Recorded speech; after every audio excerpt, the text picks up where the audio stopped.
Hi friends, welcome back to Muni spicy kitchen. இன்றைக்கி நாம் ரொம்பவே மொறுமொறுப்பாக நல்ல க்ரன்ச்சியாக டேஸ்டியாக இருக்கக்கூடிய திருநெல்வேலி மனோகரம் எப்படி பண்ணலான்னு தான் பார்க்க போகிறோம். இது நம்ம இன்றைக்கி சர்க்கரை யூஸ் பண்ணாமல் நாட்டு சர்க்கரை வச்சு ரொம்ப ஹெல்த்தியாக பண்ணியிருக்கோம். ஸோ கண்டிப்பாக நீங்கள் எல்லாருமே செஞ்சு பார்க்கலாம். உடம்புக்கும் ரொம்ப ஹெல்த்தியாக இருக்கும். குழந்தைங்க ஸ்நாக்ஸ் கேட்டாங்க அப்படின்னா கண்டிப்பாக நீங்கள் செஞ்சு கொடுக்கலாம். ரொம்பவே மொறுமொறுப்பாக ஒரு 2 வாரம் வரைக்கும் நம்ம வச்சு சாப்பிட்ற மாதிரி இருக்கும். ஸோ கண்டிப்பாக செஞ்சு கொடுங்க. இப்போ வாங்க இது எப்படி செய்யலாம் அப்படிங்கிறத நம்ம டீட்டெயிலாக பார்த்துடலாம். அதுக்கு முன்னாடி நம்ம சேனலுக்கு இப்போ தான் ஃபஸ்ட் டைமாக வாரீங்கன்னா மறக்காமல் சப்ஸ்கிரைப் பண்ணிடுங்க. அப்படியே லைக் அண்ட் ஷேரும் பண்ணிடுங்க. இப்போ வாங்க நம்ம வீடியோக்குள்ளே போகலாம். ஃபஸ்ட்டு இது பண்ணுறதுக்காக ஒரு பவுல் எடுத்திருக்கேன். இதில் பார்த்திங்கன்னா ஒரு சல்லடை வச்சுட்டு 2 கப் அளவுக்கு நம்ம கடலை மாவு எடுத்துக்கணும். கடலை மாவோட அளவுன்னு பார்த்திங்கன்னா 250 கிராம் வச்சு 500 கிராம் கடலை மாவு.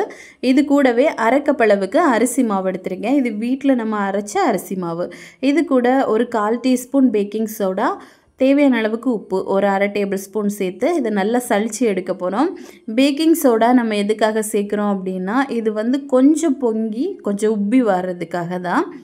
இது நம்ம ட்ரெடிஷ்னலாக பண்ணுற முறையில் பண்ணுறதுனால தான் நான் பேக்கிங் சோடா சேர்த்துருக்கேன். நீங்கள் வேண்டாம்னு நினச்சிங்கன்னா ஸ்கிப் பண்ணிடலாம். இப்போ நல்லா சளிச்சு எடுத்ததுக்கப்புறமா இதில் 1 டீஸ்பூன் அளவுக்கு எண்ணெய் மட்டும் சேர்த்துருங்க. சேர்த்துட்டு இப்போ கை வச்சு நல்லா நம்ம மிக்ஸ் பண்ணி கொடுத்துடலாம். இந்த எண்ணெய் எல்லாமே கொஞ்சம் எல்லா பக்கமும் மிக்ஸ் ஆகட்டும். அதனால் நல்லா இந்த மாதிரி மிக்ஸ் பண்ணுங்கள். இப்போ இதில் தண்ணி சேர்த்து மிக்ஸ் பண்ண போகிறோம். நான் 1 கப்பு தண்ணி எடுத்திருக்கேன். இதில் அரை கப்பு போல் தான் தண்ணி நம்மளுக்கு தேவைப்படும். கொஞ்சம் கொஞ்சமாக சேர்த்து நல்லா மிக்ஸ் பண்ணி எடுக்க போகிறோம். இந்த மாவு பார்த்திங்க அப்படின்னா தண்ணி அதிக அளவு நம்மளுக்கு தேவைப்படாது. அரை கப்பு தண்ணியிலே இது நல்ல சாஃப்டான டோவாக நம்மளுக்கு வந்துடும். இப்போ நல்லா மிக்ஸ் பண்ணிக்கோங்க. இதில் தேவைப்பட்டால் நீங்கள் எள்ளு, சீரகம், ஓமம் எது வேணால் போட்டுக்கலாம். ரொம்ப நல்லாயிருக்கும். இப்போ பார்த்திங்கன்னா நம்ம நல்லா மிக்ஸ் பண்ணி எடுத்துட்டோம். இந்த அளவுக்கு நல்லா மிக்ஸ் ஆகி கிடைக்கணும்.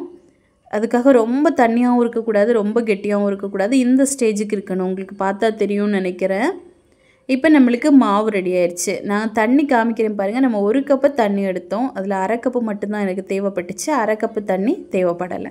இப்போ நம்ம மாவு பிழிஞ்சு எடுக்க போகிறோம். அதுக்காக நான் இன்றைக்கி முறுக்கு மோல்டில் தான் எடுக்க போகிறேன். நம்ம தேன்குழல் முறுக்கெல்லாம் பண்ணுவோம்ல, அந்த மோல்டு தான் யூஸ் பண்ணியிருக்கேன். இப்போ அதுக்குள்ளே மாவு வச்சு மூடி போட்டுருங்க. மூடி போட்டுட்டு இமீடியட்டாக நம்ம ஆயிலில் ஃப்ரை பண்ணிடலாம். ஆயில் பார்த்திங்க அப்படின்னா மீடியம் ஃப்ளேமில் தான் இருக்கணும், ஹை ஃப்ளேமில் இருக்கக்கூடாது.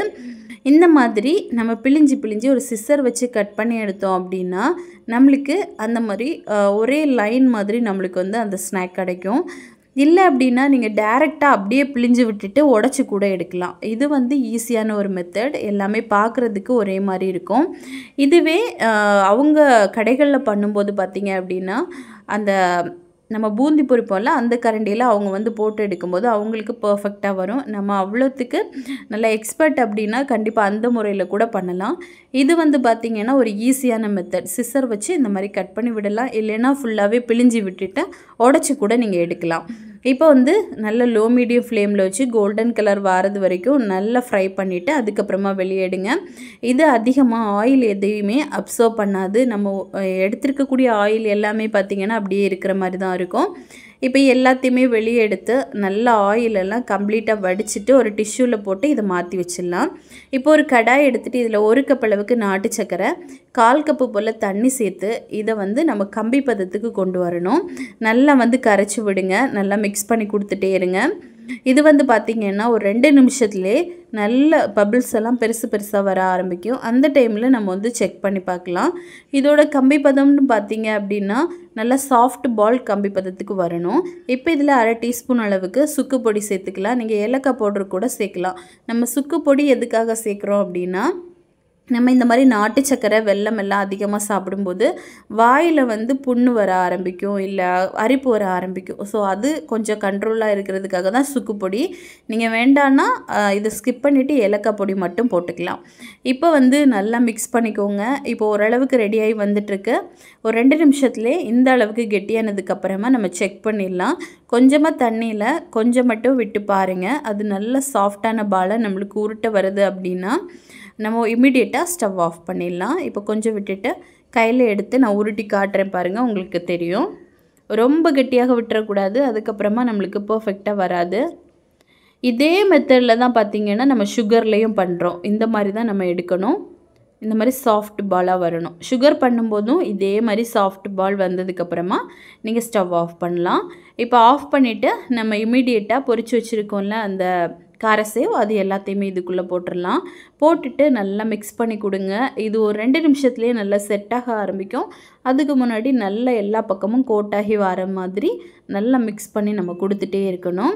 சுகரில் தான் ட்ரெடிஷ்னலாக பண்ணுவாங்க. நம்ம கொஞ்சம் ஹெல்த்தியாக பண்ணுறோம் அப்படிங்கிறதுனால நாட்டு சர்க்கரை யூஸ் பண்ணியிருக்கோம். இதுவே நீங்கள் வெல்லம் கருப்பட்டி எதில் வேணால் நீங்கள் ட்ரை பண்ணலாம். ரொம்ப நல்லா வரும். இப்போ பார்த்தீங்க அப்படின்னா நம்ம சூப்பராக எல்லா பக்கமும் கோட்டாகி வரது மாதிரி மிக்ஸ் பண்ணி எடுத்துட்டோம். இனி ஒரு 2 நிமிஷம் கழித்து பார்க்கும்போது எல்லாமே நல்லா ட்ரையாக ரொம்ப பர்ஃபெக்டாக நம்மளுக்கு மனோகரம் ரெடி ஆயிரும். அவ்வளோதான். இதை அப்படியே மிக்ஸ் பண்ணிவிட்டு ஒரு 2 நிமிஷம் அப்படியே விட்டுருங்க. அதுக்கப்புறமா நம்ம உடச்சி எடுத்துக்கலாம். இப்போ பார்த்தீங்க அப்படின்னா ஒரு 2 நிமிஷம் ஆயிடுச்சு. உங்களுக்கு பார்த்தாலே தெரியும் நல்லா சூப்பராக நம்மளுக்கு உதிரி உதிரியாக நல்ல கெட்டி ஆயிடுச்சு. அதே சமயம் நல்ல க்ரன்ச்சினஸோட நல்ல மொறுமொறுப்பாக இருக்கும். இப்போ நம்ம எல்லாத்தையுமே செஞ்சு முடிச்சுட்டு நல்லா ஆற வைங்க. ஆறுனதுக்கப்புறமா ஒரு ஏர்டைட்டான கண்டெய்னரில் போட்டு வச்சிங்க அப்படின்னா ஒரு 2 வீக்ஸ் வரைக்கும் கெட்டு போகாமல் இருக்கும். ரொம்ப டேஸ்ட்டாக இருக்கும். ஸோ கண்டிப்பாக நீங்கள் வந்து செஞ்சு பாருங்கள். செஞ்சு பார்த்துட்டு எப்படி வந்துச்சுன்னு மறக்காமல் கமெண்ட் பண்ணுங்கள். இதே மாதிரி இன்னும் நிறைய ஹெல்த்தியான ரெசிபீஸ் வேணும்னு நினச்சிங்க அப்படின்னா மோனி ஸ்பைசி கிச்சன் சேனலை சப்ஸ்கிரைப் பண்ணி வச்சுக்கோங்க. லைக் பண்ணுங்கள், ஷேர் பண்ணுங்கள். நெக்ஸ்ட் இன்னொரு வீடியோவில் உங்களை சந்திக்கும் வரை டேக் கேர். பாய்.